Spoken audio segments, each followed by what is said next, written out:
चलिए, आज चलते हैं इतिहास में थोड़ा पीछे। करीब करीब 2500 साल पहले ये वो दौर था जब प्राचीन भारत में एक बहुत बड़ा बदलाव आ रहा था। छोटे छोटे कबीले और बस्तियां बड़े और ऑर्गेनाइज्ड राज्यों में तब्दील हो रहे थे। आज हम इसी दौर की कहानी को समझेंगे, जब भारत के पहले महान साम्राज्यों की नींव रखी जा रही थी। तो सवाल यही उठता है कि आखिर ये सब हुआ कैसे? वो कौन सी वजहें थीं, वो कौन से हालात थे जिन्होंने छोटे छोटे जनपदों को विशाल साम्राज्यों की शक्ल दे दी? आइए इस पूरी कहानी को स्टेप बाय स्टेप समझते हैं। देखिए, कोई भी बड़ा साम्राज्य रातों रात नहीं बनता। उससे पहले छोटे लेकिन शक्तिशाली राज्य थे। इन्हीं राज्यों को महाजनपद कहा जाता था।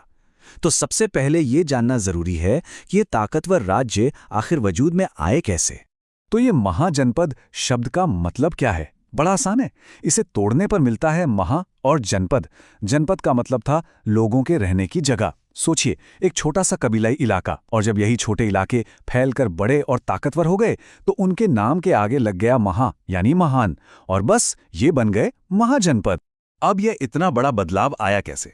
इसके पीछे कुछ बहुत ही सॉलिड वजहें थीं। इतिहासकार इसे भारत का सेकंड अर्बनाइजेशन भी कहते हैं। सब कुछ शुरू हुआ लोहे के इस्तेमाल से। लोहे के हल और कुल्हाड़ियों ने गंगा के मैदानों की खेती को पूरी तरह बदल दिया। पैदावार इतनी बढ़ गई कि जरूरत से ज्यादा अनाज बचने लगा।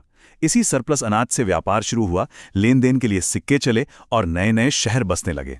आबादी बढ़ी और लोग एक जगह टिक कर रहने लगे, और इन्हीं बस्तियों ने आगे चलकर बड़े राज्यों की शक्ल ले ली। एक सवाल मन में आ सकता है कि हमें यह सब पता कैसे चलता है? भाई, उस जमाने के कोई अखबार या न्यूज़ चैनल तो थे नहीं। इसका जवाब मिलता है हमें उस दौर के धार्मिक और साहित्यिक ग्रंथों में। खासतौर पर बौद्ध ग्रंथ अंगुत्तर निकाय और जैन ग्रंथ भगवती सूत्र में इन महाजनपदों के नाम और उनके बारे में जानकारी दी गई है। तो चलिए अब मिलते हैं उस दौर के मेन प्लेयर्स से। मैदान में एक दो नहीं बल्कि 16 बड़े बड़े राज्य थे जो पूरे भारतीय उपमहाद्वीप पर अपना दबदबा बनाने की होड़ में लगे थे। ये सिर्फ एक लिस्ट नहीं बल्कि उस समय के कंपटीशन का पूरा नक्शा है। जी हाँ, 16 ये सिर्फ एक नंबर नहीं है बल्कि उस दौर की पूरी पॉलिटिकल तस्वीर है। पूरे सबकॉन्टिनेंट में सत्ता के ये 16 सेंटर थे जो एक दूसरे से ताकत, व्यापार और असर के लिए टकरा रहे थे। तो ये रही वो लिस्ट, 16 महाजनपद और उनकी राजधानियां। इनमें से कुछ नाम जैसे काशी और कुरु आज भी सुने सुनाए लगते हैं, लेकिन एक नाम पर खास ध्यान देना होगा, मगध, जो आज के दक्षिण बिहार में पड़ता था। ये उस समय के पॉलिटिकल मैप का एक अहम हिस्सा था और यहीं से कहानी का असली ट्विस्ट शुरू होने वाला था। चलिए इस लिस्ट को थोड़ा और मजेदार बनाते हैं। हर राज्य की अपनी एक खास बात थी। जैसे अंग सबसे पूरब में था, गांधार और कंबोज आज के भारत की सीमाओं से बाहर पाकिस्तान अफगानिस्तान के इलाके में थे। कंबोज अपने शानदार घोड़ों के लिए मशहूर था। वहीं अश्मक अकेला ऐसा महाजनपद था जो दक्षिण भारत में गोदावरी नदी के किनारे बसा था। और हाँ, गांधार को कैसे भूल सकते हैं, जहां दुनिया की सबसे पुरानी यूनिवर्सिटीज में से एक तक्षशिला थी। एक और बड़ी दिलचस्प बात, इन 16 में से ठीक आधे यानी 8 महाजनपद आज के उत्तर प्रदेश की सीमाओं के अंदर आते थे। इससे क्या पता चलता है? साफ है कि गंगा का यह मैदानी इलाका ही उस समय का पॉलिटिकल और इकोनॉमिक पावर सेंटर था। अच्छा, उस समय सिर्फ लड़ाइयां ही नहीं हो रही थीं, बल्कि सरकार कैसे चलाई जाए इस पर भी बड़े बड़े एक्सपेरिमेंट हो रहे थे। उस दौर में मुख्य रूप से 2 तरह के सरकारी सिस्टम देखने को मिलते हैं। एक तरफ था राजतंत्र यानी मोनार्की। सीधा सा हिसाब, राजा का फैसला ही आखिरी होता था, जैसा मगध और कौशल में था। लेकिन दूसरी तरफ कुछ बिल्कुल अलग था, गणराज्य या गण संघ। यहां कोई एक राजा नहीं था, बल्कि एक पूरी सभा मिलकर बहुमत से फैसले लेती थी। वज्जी और मल्ल इसके सबसे अच्छे उदाहरण हैं। और ये बात बहुत खास है क्योंकि बहुत से इतिहासकार वज्जी संघ को दुनिया का पहला रिपब्लिक मानते हैं। और इसी वज्जी गणराज्य की राजधानी वैशाली से एक बहुत मशहूर किस्सा जुड़ा है, आम्रपाली का। वे उस दौर की सबसे प्रसिद्ध नगरवधु थीं, जो बाद में गौतम बुद्ध से प्रभावित होकर एक बौद्ध भिक्षुणी बन गईं। ये कहानी उस दौर के समाज की एक छोटी सी झलक देती है। तो 16 खिलाड़ियों के इस गेम में, इस रेस में आखिर में एक ही विनर निकला। अब कहानी उस मोड़ पर है जहां हम देखेंगे कि वो कौन था और कैसे जीता।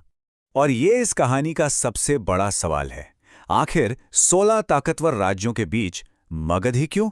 ऐसा क्या था मगध के पास जो बाकियों के पास नहीं था। चलिए इसकी वजह तलाशते हैं।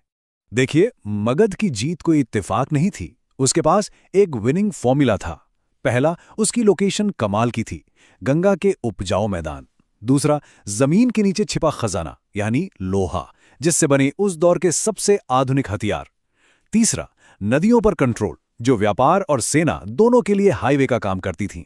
और इन सबसे ऊपर बिंबिसार और अजातशत्रु जैसे लीडर, जिन्होंने इन सभी फायदों का सही इस्तेमाल किया।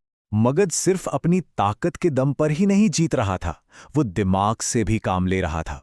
इसका एक क्लासिक एग्जाम्पल देखिए।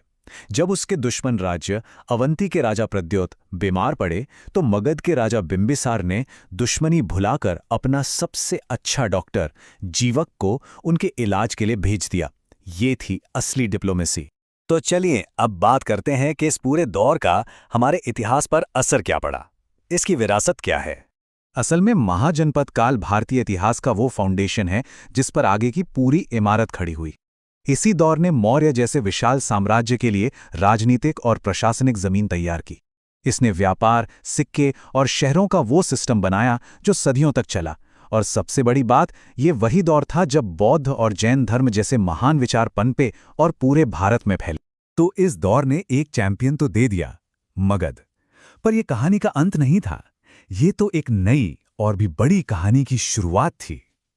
अब सवाल यह है कि मगध की बनाई इस मजबूत नींव पर भारत का पहला सच्चा साम्राज्य कौन खड़ा करेगा? इसका जवाब इतिहास के अगले पन्ने पर इंतजार कर रहा है।